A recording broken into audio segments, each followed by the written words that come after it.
Soft organza ഫാബ്രിക്കിൽ പ്രിൻറ്റും അതുപോലെ തന്നെ കട്ട് വർക്കും വരുന്ന സിൽവാർ സെറ്റിൻ്റെ കളക്ഷനാണ് ഈ വീഡിയോയിൽ കാണുന്നത്. 3 ഡിഫറെൻറ്റ് കളേഴ്സിലാണ് നമുക്കിത് അവൈലബിൾ ആയിട്ടുള്ളത്. ഫസ്റ്റ് നമ്മൾ ഇൻക്ലൂഡ് ചെയ്തേക്കുന്നത് നല്ലൊരു പീച്ച് ടോണാണ്. ഈ പീച്ച് ടോണിൽ ഫുള്ളായിട്ട് നമുക്കൊരു സെൽഫ് പ്രിൻറ്റ് വരുന്നുണ്ട്. അതിൻ്റെ ഉള്ളിലൂടെ എല്ലാം കട്ട് വർക്കാണ് കൊടുത്തേക്കുന്നത്. എന്നിട്ട് ദാമനിലേക്ക് വരുമ്പം നല്ല ഫ്ലോറൽ പ്രിൻറ്റ് കൊടുത്തിട്ട് ബാക്ക് സൈഡും ഫുൾ സെൽഫ് പ്രിൻറ്റഡ് ആയിട്ടായിരിക്കും വന്നേക്കുന്നത്. ബോട്ടം വരുമ്പോഴത്തേക്ക് സാൻഡൂൺ സിൽക്കിൻ്റെ പ്ലെയിൻ ബോട്ടമാണ് കൊടുത്തേക്കുന്നത്.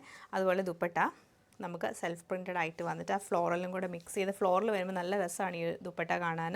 ഫുള്ളായിട്ട് കട്ട് വർക്കാണ് ദുപ്പട്ടയിൽ വരുന്നത്.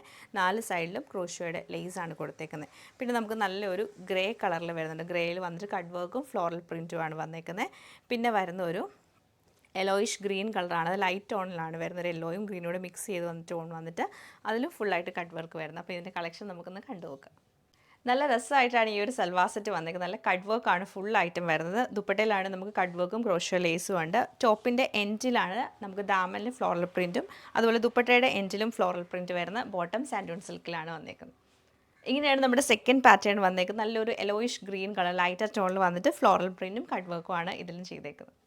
നല്ലൊരു ലൈറ്റ് ഗ്രേ ടോണിലാണ് ഈ ഒരു സെറ്റ് വന്നേക്കുന്നത്. ഫുള്ളായിട്ട് നമുക്ക് നേരത്തെ കാണിച്ച പോലെ ഫ്ലോറൽ പ്രിൻ്റാണ് ഇതിൽ വരുന്നത്.